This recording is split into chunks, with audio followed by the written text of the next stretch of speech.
पंतप्रधान नरेंद्र मोदी हे बांगलादेश दौऱ्यावरती आहेत। 2 दिवसांचा त्यांचा दौरा आणि नवी दिल्लीतून त्यांनी प्रयाण केलं आणि आता बांगलादेशच्या ढाकामध्ये पंतप्रधान नरेंद्र मोदी दाखल झालेले आहेत। संपूर्ण कोरोना काळामध्ये कोणताही प्रदेश दौरा पंतप्रधानांनी केलेला नव्हता। मात्र बांगलादेश सुवर्ण महोत्सवाच्या निमित्तानं पंतप्रधान नरेंद्र मोदी हे बांगलादेशमध्ये गेले। 2 दिवसांचा त्यांचा हा परदेश दौरा आहे। कोरोना काळामध्ये हा पहिलाच त्यांचा परदेश दौरा आहे आणि आता बांगलादेशची राजधानी ढाकामध्ये पंतप्रधान नरेंद्र मोदी पोहोचलेले आहेत। ढाकामध्ये त्यांना गार्ड ऑफ ऑनर दिला जाईल, त्यांचं स्वागत होईल आणि त्यानंतर पुढील कार्यक्रमासाठी ते रवाना होतील। नवी दिल्लीच्या विमानतळावरून ते रवाना झालेत। कोरोना काळातला मोदींचा पहिला दौरा बांगलादेशचा 2 दिवसांचा हा दौरा आहे। बांगलादेश स्थापनेचा सुवर्ण महोत्सव आणि त्या निमित्तानं त्या कार्यक्रमात सहभागी होण्यासाठी पंतप्रधान नरेंद्र मोदी हे बांगलादेशमध्ये पोहोचलेत। ढाकामध्ये पोहोचल्यानंतर त्यांना गार्ड ऑफ ऑनर दिला जाईल आणि मग त्यानंतर पुढील कार्यक्रम। ढाकामधली ही थेट दृश्य आपण पाहतोय। पंतप्रधान नरेंद्र मोदी यांचे बॅनर्स इथे लावण्यात आलेले आहेत। मोदींच्या स्वागताची जय्यत तयारी आपल्याला दिसतेय आणि आता भारताचं हे विमान पोहोचलेलं आहे पंतप्रधानांना घेऊन आणि ढाक्यामध्ये पंतप्रधान मोदी यांचं आगमन झालेलं आहे।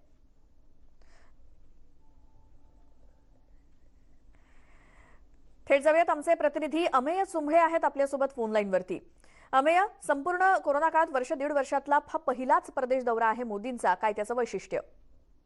हो श्वेता, आपण सगळं पाहिलं तर बांगलादेश हा आपल्या सर्व शेजारच्या देशांमध्ये हा एकमेव म्हणजे तसा तुलनेनी भक्कम आणि आपला खरा मित्र हा एकच देश आहे।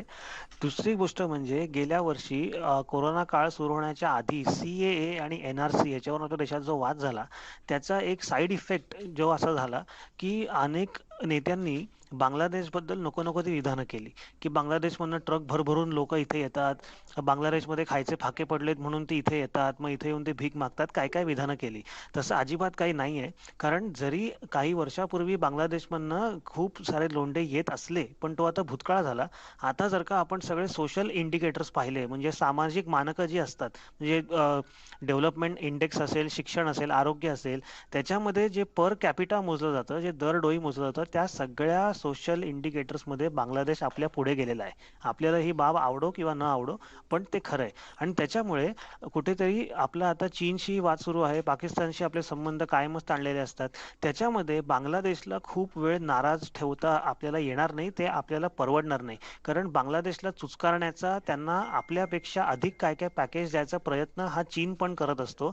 कारण जर का दक्षिण मध्य समुद्र त्याच्यावरचा सगळा वाद बघितला तर बांगलादेशचं जे लोकेशन आहे ते त्यांचे जे जिओ पॉलिटिक्स आहे त्या दृष्टीने बांगलादेश आपल्यासाठी खूप महत्त्वाचा मित्र आहे, महत्त्वाचा देश आहे। तो आपला शेजारी राष्ट्र आहे। बांगलादेश, पश्चिम बंगाल, आसाम, त्रिपुरा ह्या सगळ्या राज्यांची बॉर्डर ही बांगलादेश बरोबर शेअर होते आणि आता जर का आपण आत्ताचं निमित्त जर का आपण पाहिलं तर बांगलादेशचे जे जनक आहेत, जे संस्थापक आहेत, बांगाबंधू शेख मुजीबुर रहमान यांची सध्या 100वी जन्मशताब्दी आहे आणि बांगलादेश हा 1971च्या डिसेंबरमध्ये स्थापन झाला होता, म्हणजे हे बांगलादेशचं सुवर्ण महोत्सवी वर्ष आहे। ही जे आहे ते 2 निमित्त सध्या आहेत आणि त्या सेलिब्रेशन्समध्ये भाग घेण्यासाठी पंतप्रधान तिथे गेलेले आहेत। ज्या घरामध्ये, ज्या ठिकाणी शेख मुजीबुर रहमान आणि त्यांच्या संपूर्ण कुटुंबाची कत्तल झाली होती त्या घरालाही मोदी भेट देणार आहेत। त्या दिवशी काय झालं ह्याची माहिती मोदींना दिली जाईल।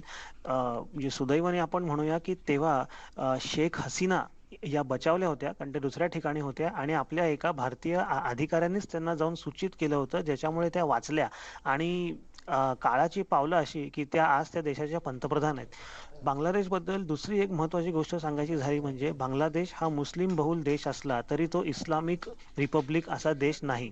बांगलादेश हा सेक्युलर देश आहे, बांगलादेश स्वतःची राज्यघटना आहे आणि बांगलादेश सध्या म्हणजे जर का बांगलादेशच्या आकाराचे आणि एकंदर दक्षिण आशियामधले देश पाहिले तर बांगलादेश हा झपाट्याने प्रगती करतोय। ह्या सगळ्या कारणांमुळे मोदींचा हा दौरा खूप महत्त्वाचा आहे। अगदी बरोबर अमेय. आणि हीच आपण ढाकातली दृश्य पाहतोय. तिथे पंतप्रधान मोदींचं आगमन झालंय आणि जिथे तिथे आपल्याला मोदींची पोस्टर्स लागलेली दिसतायत. स्वागतासाठी सगळेजण सज्ज आहेत. आणि या 2 दिवसांच्या दौऱ्यामध्ये काय नेमका कार्यक्रम असणार आहे मोदींचा, याची काही माहिती मिळते का अमेय? मोदींचा आपण जर का पाहिलं तर म्हणजे पंतप्रधानांचा दौरा हा म्हणजे बऱ्यापैकी फुल पॅक्ड असतो. ह्याच्यामध्ये जर का आपण पाहिलं तर जगातलं सर्वात जुनं काली माता मंदिर हे बांगलादेशमध्ये आहे. 51 शक्तिपीठांपैकी ते एक मानलं जातं. जेशोरेश्वरी काली मंदिर असं त्याचं नाव आहे. तिकडे पंतप्रधान जाणार आहेत. ते श्यामनगरच्या ईश्वरीपुरी भागामध्ये आहे. आणि खूप वर्षापासून असं म्हटलं जातं की पंतप्रधान मोदी हे वैयक्तिकरित्या स्वतः काली मातेचे भक्त आहेत. त्याच्यामुळे ते त्या मंदिराला भेट देतील आणि त्या पूर्ण भागामध्ये प्रचंड उत्साह आहे. कारण पहिल्यांदाच भारताचा पंतप्रधान 51 शक्तिपीठांपैकी एक असलेल्या या काली माता मंदिराला भेट देणार आहे. त्याच्यानंतर मोदी, जसं आत्ताच आपण म्हटलं की मुजीबुर रहमान यांच्या त्या ऐतिहासिक घरात जातील जिथे मुजीबुर रहमान यांची कत्तल झाली होती. त्याच्यानंतर त्यांचे शेख हसीना ह्यांच्याबरोबर द्विपक्षीय बैठक होईल. त्याच्यामध्ये चर्चा होईल आणि निर्विवादपणे ह्याच्यामध्ये चीन आणि मग दुसऱ्या स्थानाला पाकिस्तान ह्याच्यावर चर्चा होईल. कारण आपण जर का पाहिलं तर चीन हा काही फक्त भारतालाच त्रास देतो अशातला भाग नाही. चीन हा मोठा उपद्रवी देश आहे आणि दक्षिण आशिया असो किंवा संपूर्ण आशिया असो, चीनचे जे 16 शेजारी राष्ट्र आहेत त्यापैकी एक पाकिस्तान सोडला. कारण पाकिस्तान तर हा चीन धार्जिणा आहे आणि चीनकडून पाकिस्तानला अनेक वेळा मदतही दिली जाते. त्याच्यामुळे चीनची दुश्मनी घेण्याची पाकिस्तानमध्ये हिंमत नाही. पण पाकिस्तान सोडला तर अन्य सगळ्या राष्ट्रांशी चीनचे कधी ना कधी वाद भांडणं ही झालेली आहेत. सो एका अर्थाने जर का बघितलं तर बांगलादेश आणि भारत हे चीनग्रस्त देश म्हटलं तरी वावगं ठरणार नाही.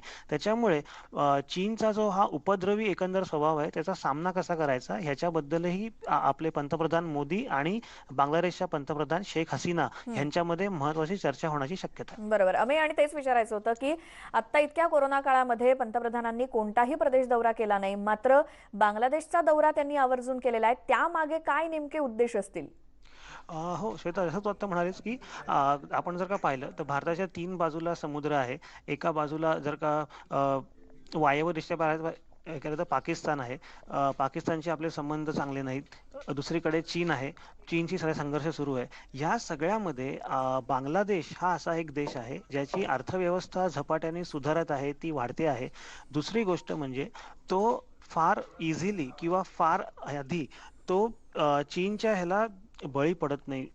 बांगलादेशची एक दक्षिण आशियामध्ये स्वतंत्र ओळख आहे. दुसरं म्हणजे आसाम, नागालँड, मिझोराम किंवा मणिपूर या भागात जो काही थोडाफार आता उग्रवादी किंवा आपण जे हे करतो की तिकडचे जे बंडखोर त्यांचा जो उपद्रव आहे त्याचा सामना करण्यातही आपल्याला बांगलादेश हा बऱ्यापैकी मदत करत असतो. तोही एक महत्वाचा मुद्दा आहे आणि तो ईशान्य भारत किंवा पूर्वी भारतासाठी महत्वाचा मुद्दा आहे. आपल्या मुंबई महाराष्ट्रात त्याची फारशी चर्चा होत नसली तरीही. दुसरी गोष्ट अशी आहे की बांगलादेशशी आपले व्यापारी संबंधही खूप आहेत. कपडा असो किंवा इतर काही गोष्टी असो त्याचा बराचसा व्यापार आपला बांगलादेशशी सुरू असतो. तिसरी गोष्ट अशी आहे की आता आपण बोललो की सीएए आणि एनआरसी च्या वादानंतर आणि त्याच्यामध्ये अनेकदा बांगलादेशचं नाव विनाकारण आल्यामुळे बांगलादेश आणि भारताचे संबंध बिघडले असं नाही म्हणता येणार, पण थोडासा अनईज, थोडीशी काही गोष्टी नको व्हायला होत्या, नको ज्या व्हायला हव्या होत्या त्या झाल्या. त्याच्यामुळे या 3 प्रमुख गोष्टींमुळे पंतप्रधानांचा हा दौरा महत्वाचा आहे. अगदी बरोबर. अमेय, खूप छान विश्लेषण तुम्ही असं केलं. तर कोरोना काळातला पहिला परदेश दौरा मोदींचा आणि त्या संदर्भात आपण ही थेट दृश्य दाखवतोय. कारण नवी दिल्लीतून त्यांनी प्रयाण केल्यानंतर बांगलादेशच्या ढाकामध्ये पंतप्रधान मोदींचे हे विमान पोहोचलेले आहे आणि आता प्रतीक्षा आहे पंतप्रधान मोदींची. आणि बांगलादेशमधले सगळे अधिकारी असतील किंवा त्यांच्या स्वागतासाठी तिथे सज्ज आहेत त्या विमानतळावरती. आणि तिथे ठिकठिकाणी मोदींचे पोस्टर्स सुद्धा लागलेले दिसत आहेत. कारण मोदींच्या स्वागतासाठी बांगलादेशमध्ये ही जय्यत तयारी.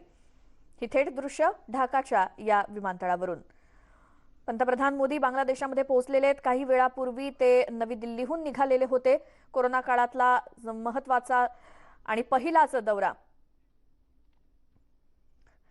तर बांगलादेशच्या प्रमुख शेख हसीना यांची ते भेट घेतील आणि त्यानंतर बऱ्याच बरेच उद्देश असतील मोदींच्या या दौऱ्यामागे सुद्धा. आमचे प्रतिनिधी अमेय चुंभे आपल्यासोबत आहेतच.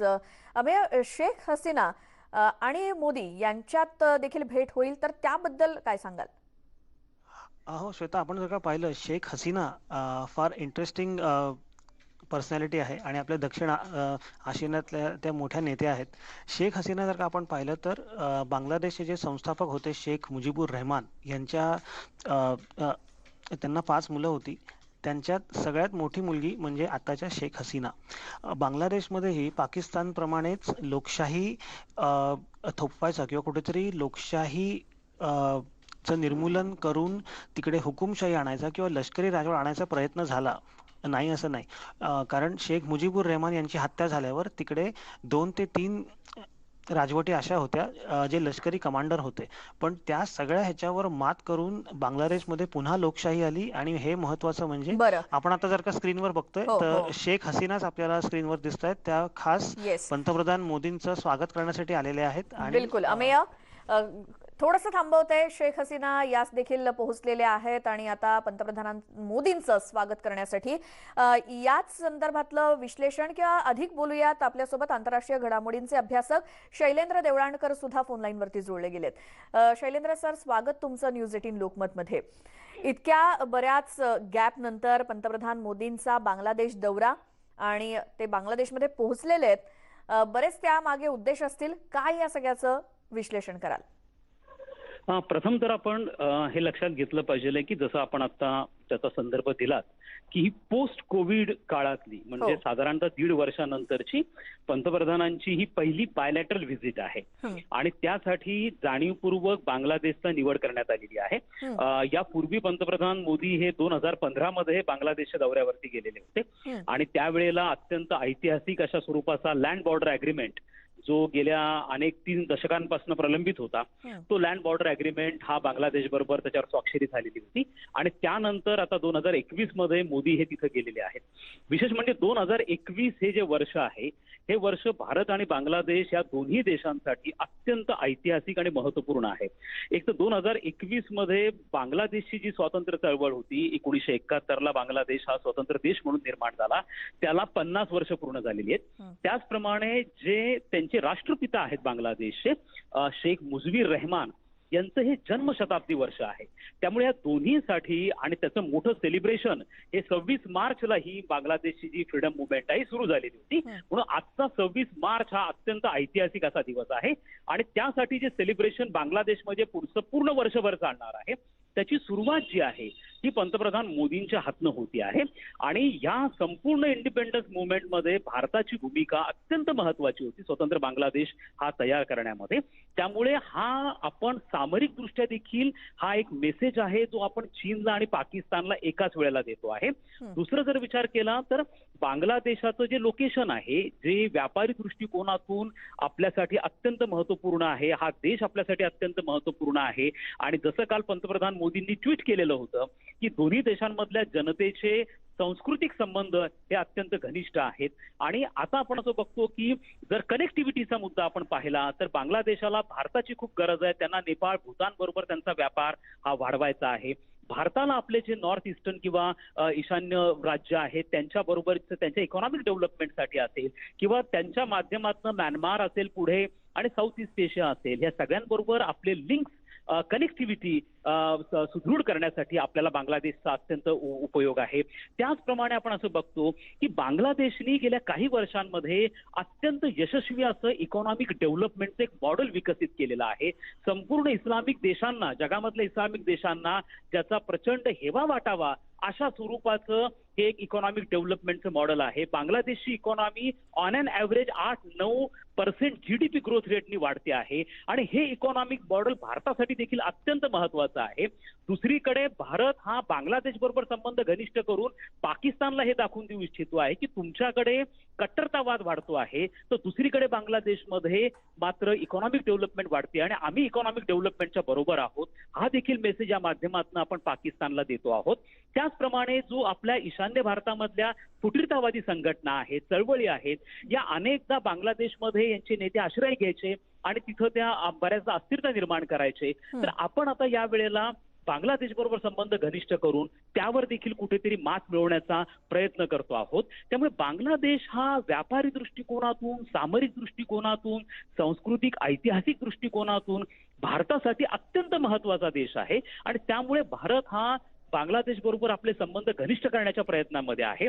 दुसरं असं आहे की ह्यातनं आपण चीनला पण एक संदेश देतो आहे, कारण गेल्या काही वर्षांमध्ये चीन हा बांगलादेशवरती आपला प्रभाव वाढवण्याचा प्रयत्न करतोय. चीनने बांगलादेशला अणुपाणबुड्या दिलेल्या आहेत. आज अनेक चीनी सैन्य लष्करी अधिकारी बांगलादेशमध्ये बांगलादेश सैन्यांना ट्रेनिंग देत आहेत. त्यामुळे चीनचा बांगलादेशवरचा वाढता प्रभाव हा भारतासाठी नक्कीच चिंतेचा विषय आहे.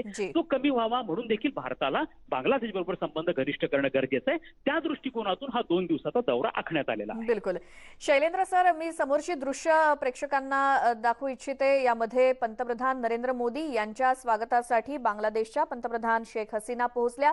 त्यांनी मोदींना पुष्पगुच्छ दिलेला आहे. मोदींचं स्वागत तिथे झालं आणि आता भारताचे आणि बांगलादेशचे पंतप्रधान दोघेही मंचावरती उपस्थित आहेत आणि आता पंतप्रधान मोदींना गार्ड ऑफ ऑनर दिला जातोय.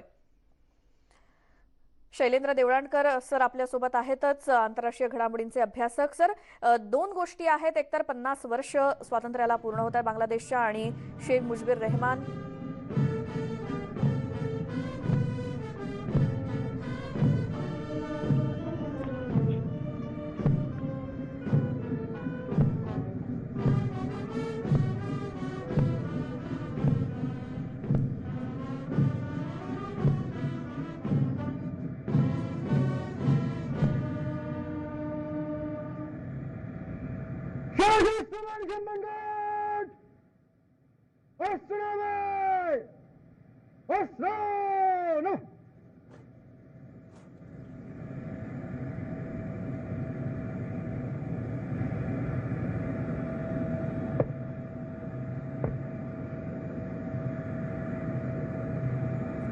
Guard is ready for inspection, Your Excellency.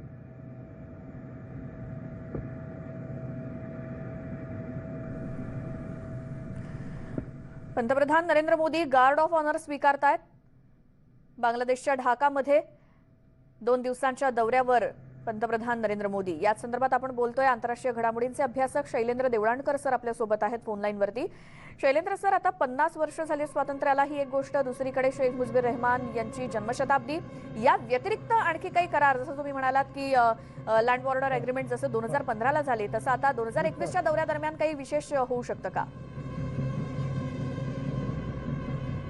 संपर्क तुटलेला आहे शैलेंद्र देवळाणकर सर यांच्याशी. मात्र ही थेट दृश्य आपण बांगलादेशच्या ढाकामधून पंतप्रधान नरेंद्र मोदी यांचं स्वागत बांगलादेशच्या पंतप्रधान शेख हसीना यांनी केलंय आणि त्यानंतर आता गार्ड ऑफ ऑनर स्वीकारताना पंतप्रधान नरेंद्र मोदी.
तर पंतप्रधान मोदींच्या बांगलादेश दौऱ्याची दृश्य आम्ही तुम्हाला अशीच थेट दाखवत राहणार आहोतच. एक छोटासा ब्रेक इथे घेतोय, लगेच परत येतोय.